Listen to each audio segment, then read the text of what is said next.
People will go to all ends to get healthy, taking excessive supplements, following fad diets, trying expensive weight loss machines, engaging in excessive exercise. The list is endless. And these countless methods make sense.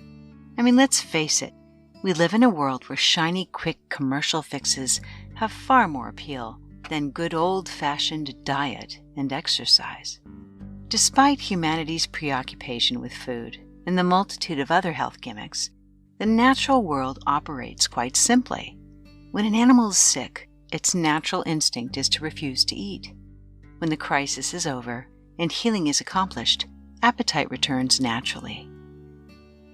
We forget that in most cases, our bodies are extremely efficient at storing energy and in drawing upon those reserves when nourishment is limited, or when our energy is focused on healing. So it should be no surprise that the most effective, powerful means of improving our health is also the oldest, simplest, most affordable, and efficient means: fasting. While this wisdom has been known for millennia, it's often overlooked in light of the shiny quick fixes. In fact, if you search fasting, you'll find very little from the medical establishment that is positive. Just the word fad, or more studies needed. In fact, the AMA and Harvard both recently published articles claiming it's ineffective for weight loss. What's the truth? Yes, fasting can be ineffective, even abusive, if weight loss is all you're seeking, and you suddenly find yourself on a path of starvation after indulgence. Is it dangerous? Fasting is not for everyone. Children, the elderly, during pregnancy, anyone with gout, kidney disease, or eating disorders should not try fasting. But fasting is an age-old strategy for initiating the body's innate healing system, and it works best if it's built up over time and not radically and suddenly implemented into someone's lifestyle. But the result is rich. Fasting is said to help us reach heightened states of physical, mental, and spiritual awareness. Join the universe inside you. Create a new reality as we explore different methods of fasting to improve health, lose weight, and to facilitate longevity and spiritual transformation.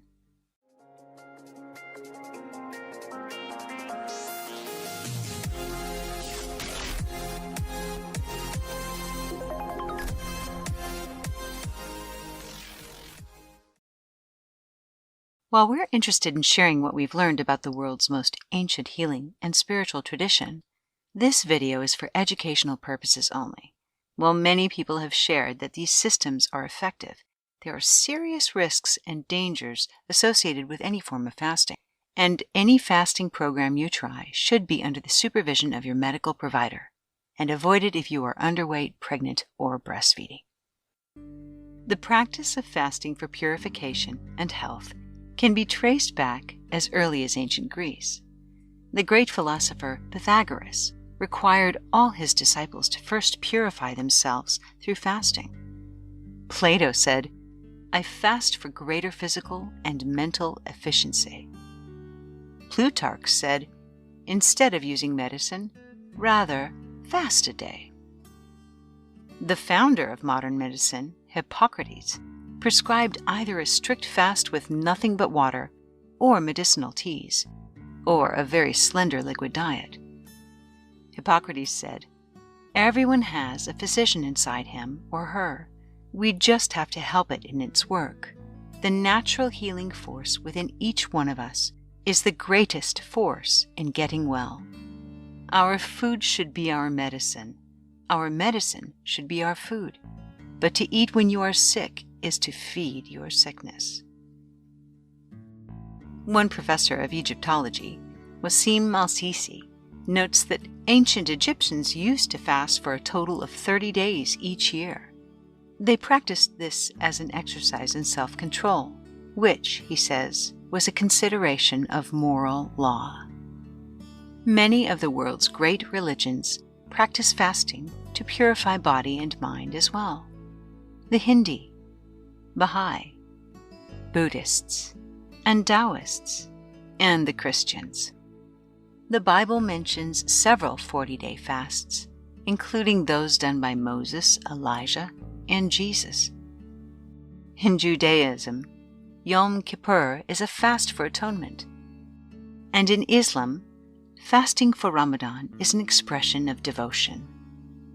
Historically, these fasts were conducted to purify the mind and body.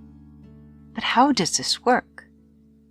Because fasting creates a heightened state of mental acuity, it increases awareness and clarity, supporting one's spiritual growth and transformation.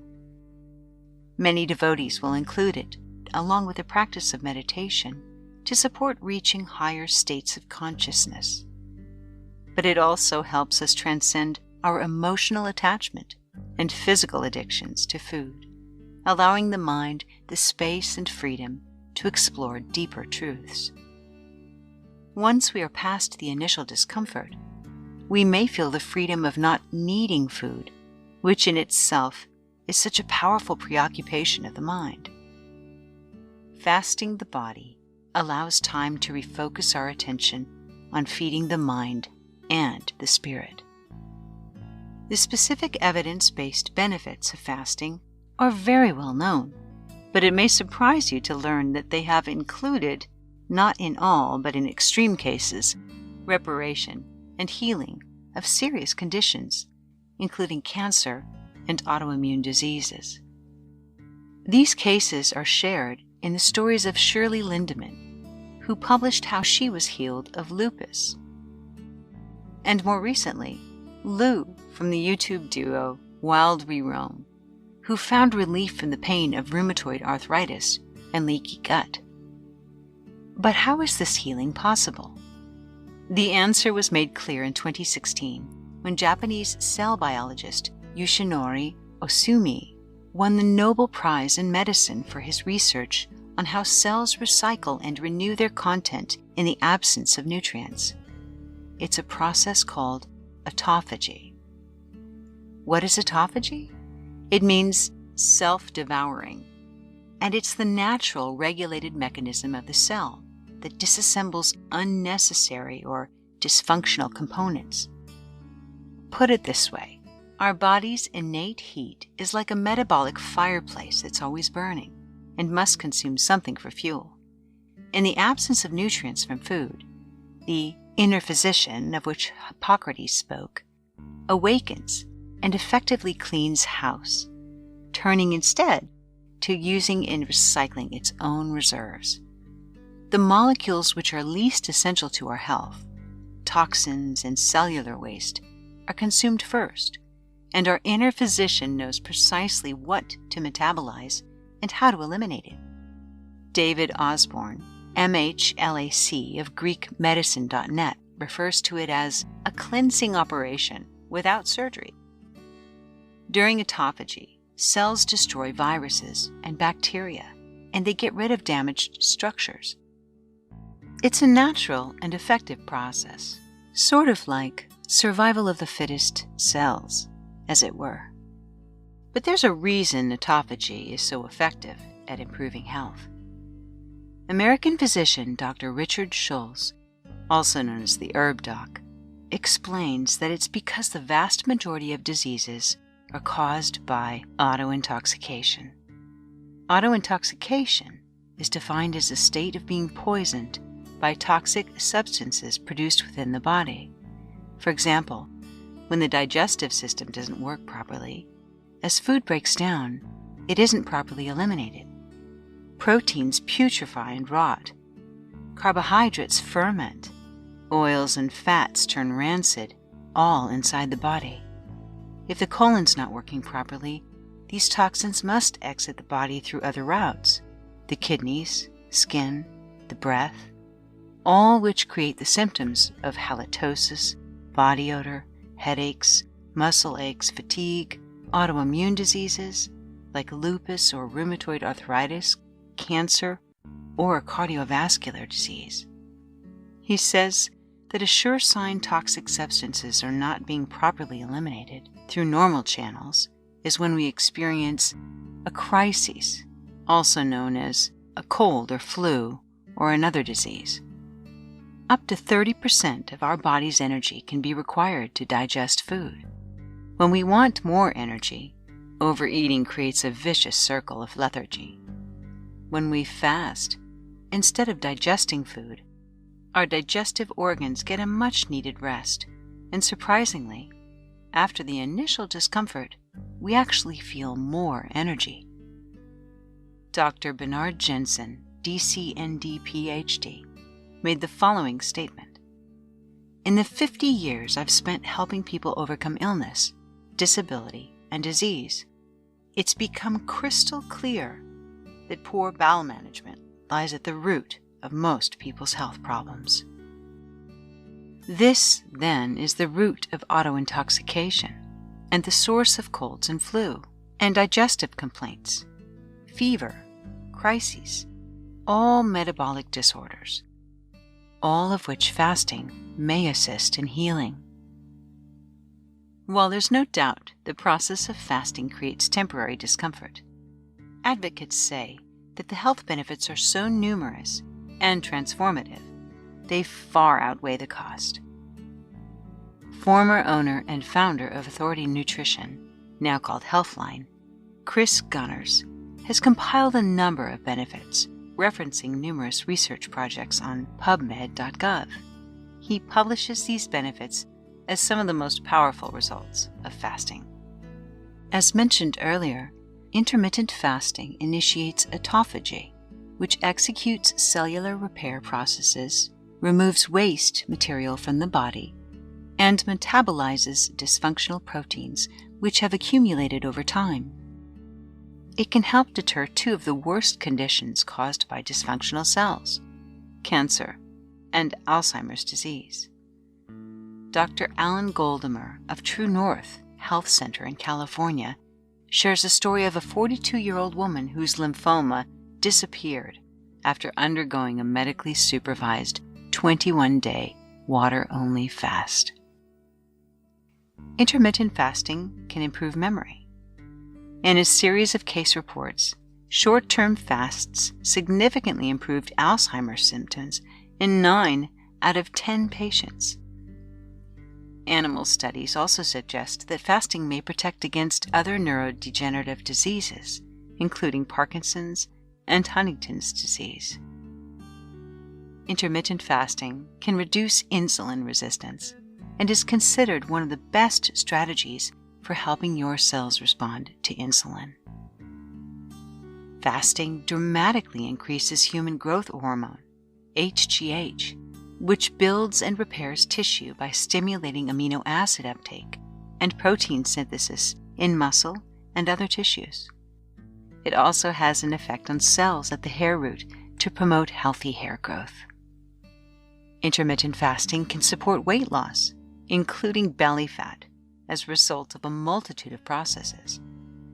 When the body does not have enough glucose for energy, it'll burn stored fats instead. This is called ketosis, and ketosis is a normal metabolic process which occurs after 24 hours or more, when the body will create ketones for energy. It's said that after approximately 3 days of fasting, the body becomes fully adapted to using this powerful source of energy. Another thing that contributes to weight loss during fasting is the increased amount of norepinephrine, which helps the breakdown of body fat and facilitates its use for energy. This is especially effective on the tire so many people have around their belly when hormone levels are imbalanced. Another thing that contributes to weight loss is that many people also report that after coming off a fast, their natural appetite leaves them desiring less food, and they are more inclined to select nourishing options. Unless one overcompensates by eating and drinking high-caloric drinks, you could end up taking in fewer calories and encouraging your body to adapt to a leaner lifestyle. Fasting has also been observed to dramatically increase expression of the gene related to energy metabolism, the gene UCP3. This is the gene related to energy metabolism. Short-term intermittent fasting can actually increase the metabolic rate by 3 to 14%, helping your body burn calories faster. In 2014, a review of collected scientific literature on intermittent fasting over a 3-month period showed the average weight loss to be between 3 to 8% of body weight, and showed subjects lost up to 7% of their waist circumference. Intermittent fasting can reduce insulin resistance and lower the risk for type 2 diabetes.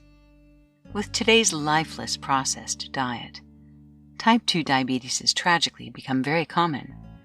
Over time, the body's insulin becomes resistant to chronic high blood sugar levels. Intermittent fasting is shown to have reduced blood sugar levels by 3 to 6%, mostly in men. It should be noted, women with blood sugar issues exhibit more risks. Intermittent fasting can reduce oxidative stress and inflammation in the body. Free radicals are unstable, harmful molecules that come from radiation, drugs, pesticides, solvents, cigarette smoke, and other pollutants. These harmful offenders scavenge the body to seek out electrons with which to become a pair, causing damage to the cells, proteins, and even to our DNA. During a fast, they can be eliminated, improving overall health, reducing inflammation, and reducing our vulnerability to diseases caused by free radicals. Intermittent fasting may be beneficial for heart health. Heart disease is currently the world's biggest killer, but intermittent fasting has been shown to improve numerous different risk factors, including blood pressure, cholesterol levels, blood triglycerides, and inflammatory markers. Intermittent fasting is good for your brain. Several studies in rats have shown that intermittent fasting may increase the growth of new nerve cells, which could have powerful benefits for brain function. It also increases levels of the brain hormone called BDNF, which has been implicated in depression when deficient. Animal studies have even shown that fasting protects against brain damage due to strokes. Intermittent fasting may increase longevity.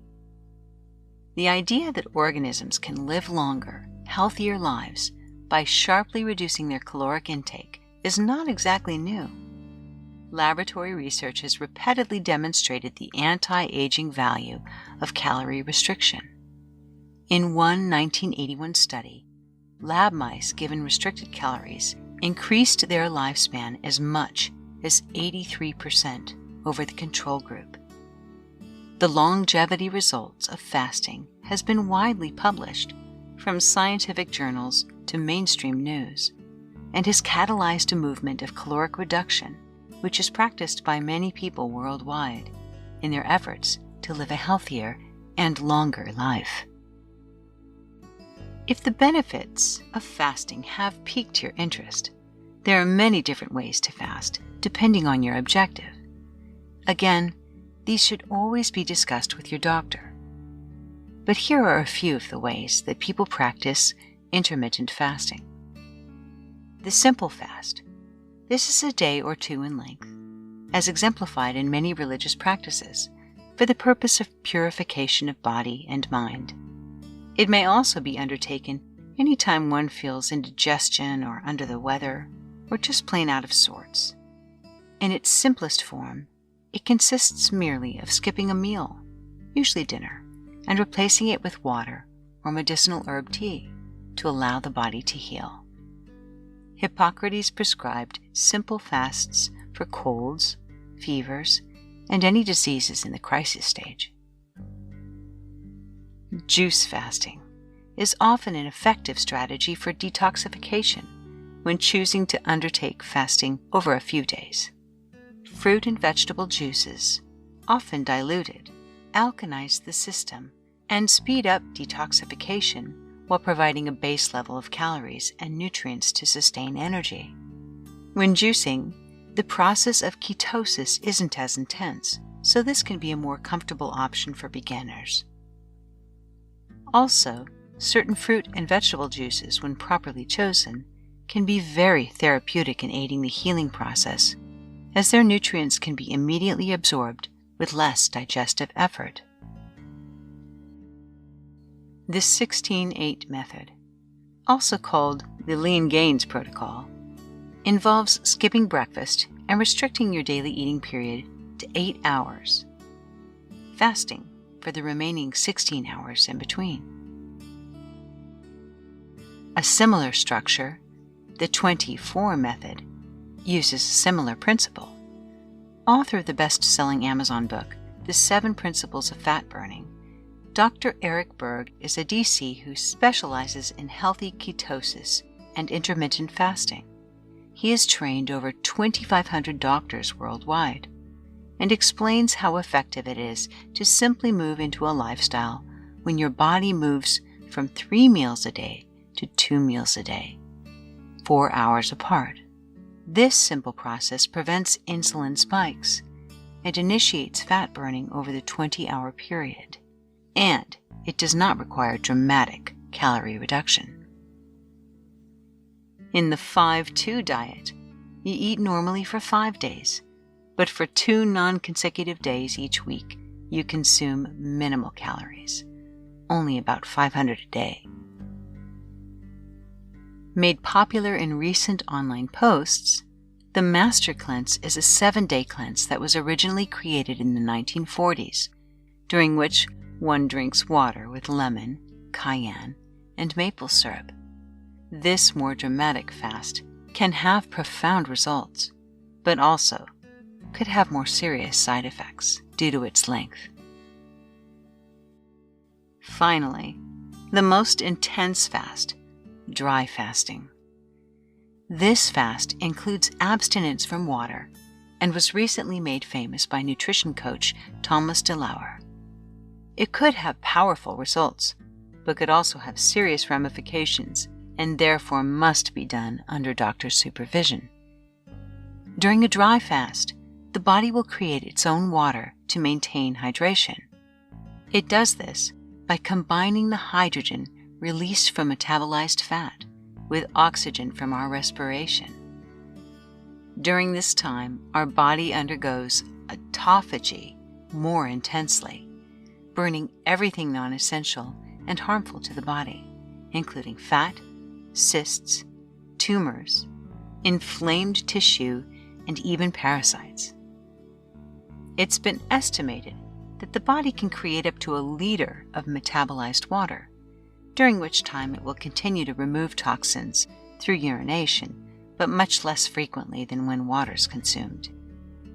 Since water is necessary for inflammation, pathological bacteria, viruses, and worms, dry fasting is said to eliminate these problems the same way a swamp gets rid of mosquitoes and other insects when it dries up. Dry fasting is typically okay for up to 3 days, but it's not advised for longer durations.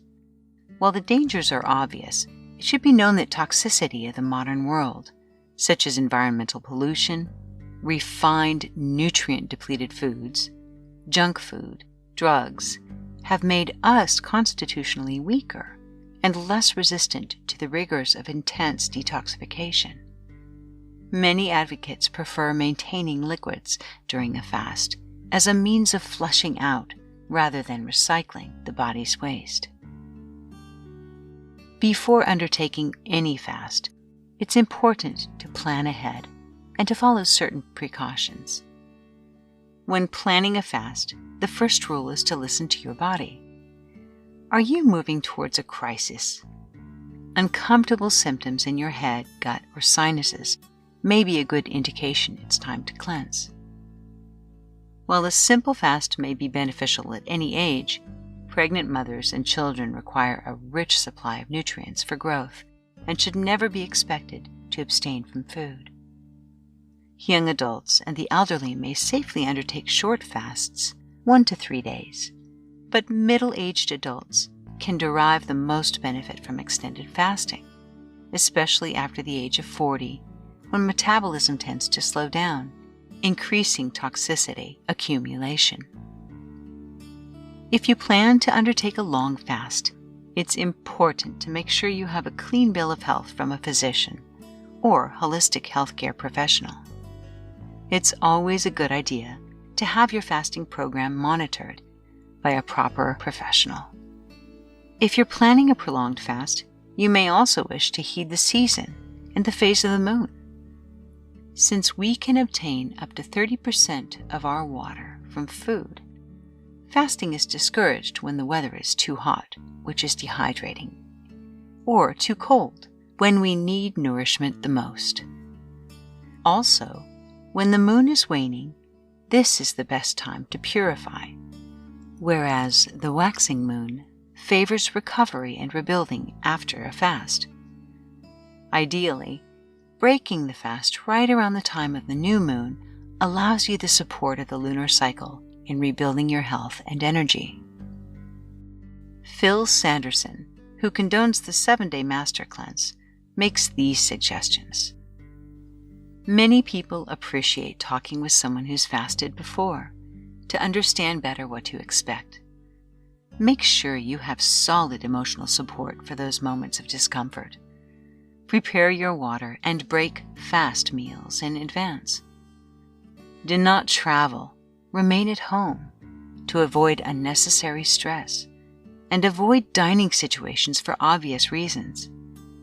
Engage only in light cardio exercise, since exertion can magnify detoxification symptoms and dehydration.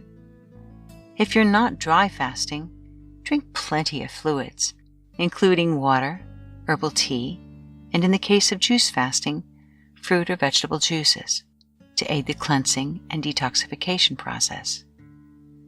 Sanderson also advises that if you work Monday through Friday, start your fast on a Monday because you're not going to be 100% the last few days, and you may want to release the need to be accountable at work in the final days of your fast.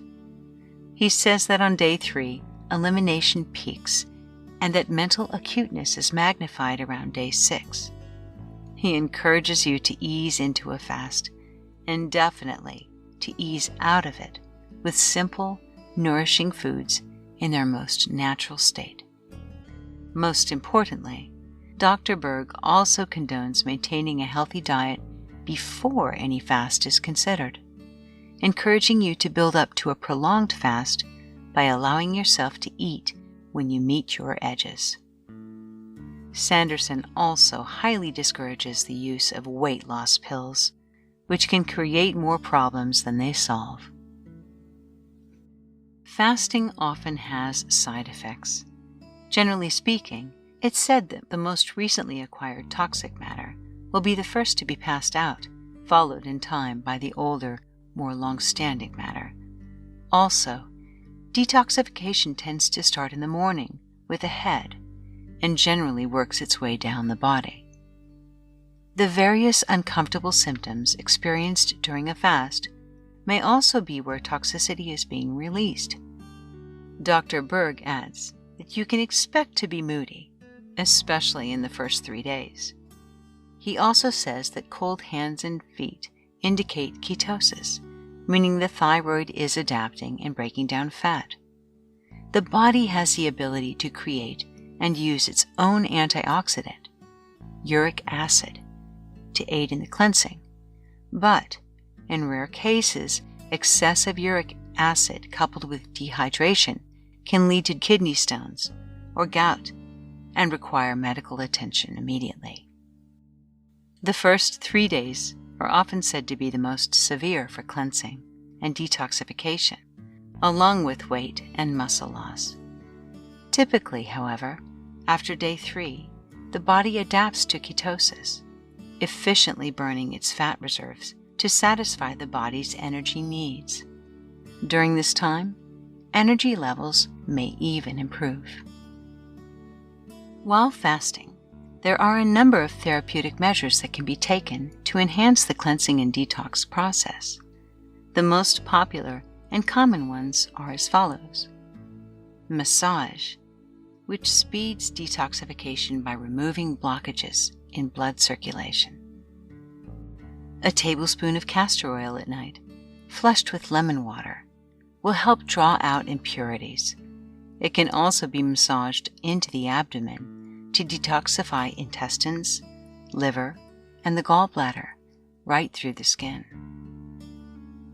Clay's negative ionic charge will chelate, drawing out positively charged acidic toxins.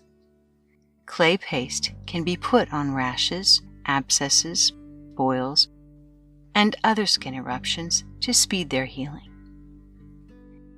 Herb teas. Since the body is already in a cleaning mode, strong elimination herbs are not needed. Gentle detoxification ones work best. Colon cleaning prevents toxins from old retained fecal matter from being reabsorbed into the body and into the bloodstream, and they are said to be especially beneficial for longer fasts. Breaking the fast. When it comes to ending a fast, it's very important to exercise caution and go slowly. A condition called refeeding syndrome can happen when someone malnourished eats too quickly in the first days following a fast, spiking insulin levels and throwing off the electrolyte balance. The lesser response is cramping, but the more serious consequence is cardiac arrest. Also, gorging food will recontaminate the bloodstream and nullify the benefits you just received.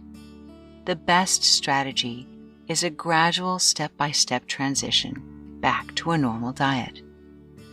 Fasting advocates like Dr. Berg suggest breaking a fast with a very small meal. To start, maybe half an avocado, or a hard-boiled egg, or a simple broth with sea salt. Berg says to then wait a few hours and then have a little more, a small salad or an easily digestible vegetable. The safest way out of a fast is to slowly build up to larger quantities or meals over time. Fasting for purification has been practiced for millennia, and the countless benefits that result from it are well documented. They include heightened mental and spiritual acuity, improved health, more energy, and weight loss. So why does the mainstream medical community continue to cast doubt on this holistic practice? Why is it still labeled an ineffective fad, even after autophagy research has claimed the Nobel Prize? No doubt that fasting for weight loss alone has tainted credibility, since healthy weight maintenance is a lifestyle choice, not something you achieve by starving yourself for a few days. But also, if Big Pharma and the massive medical industry cannot profit from your health strategy, do you think it's likely to be given much value or credibility? Is it possible that medical information is distorted to serve those who stand to benefit from your illness? If you trust the medical field explicitly, keep this in mind. A few decades ago, hundreds of thousands of public school children were being taught that the healthiest diet was based on meat and dairy. John Robbins, the author of Diet for a New America, exposed how the educational food pyramids that were being distributed to the schools all came from the meat and dairy associations. The pyramid was quietly corrected in 2005, by which time obesity had become one of the leading health crises in the United States. So, the failure of mainstream medical associations to recognize the value of fasting might seem to imply that Western medicine has a better option. Do they? The famous author Dr. Weil wisely shared this opinion. Do not seek help from a conventional doctor for a condition that conventional medicine cannot treat, and do not rely on an alternative provider for a condition that conventional medicine can manage well. So what do conventional doctors best manage? Trauma, medical emergencies, surgery. They can treat infections with antibiotics, correct hormonal deficiencies, replace damaged hips, knees, and other dramatic cosmetic and reconstructive improvements. But Weil adds that Western medicine still cannot treat viral infections, chronic degenerative diseases. It can't effectively manage mental illness, or cure an allergy, or autoimmune disease. It doesn't effectively manage psychosomatic illnesses, or cure most forms of cancer. Fortunately, we get to choose who to trust and how to address our health. In the end, if we could ask the father of medicine, Hippocrates, what he thinks, he would probably remind us, natural forces within us are the true healers of disease. If we could give every individual the right amount of nourishment and exercise, not too little and not too much, we would have found the safest way to health.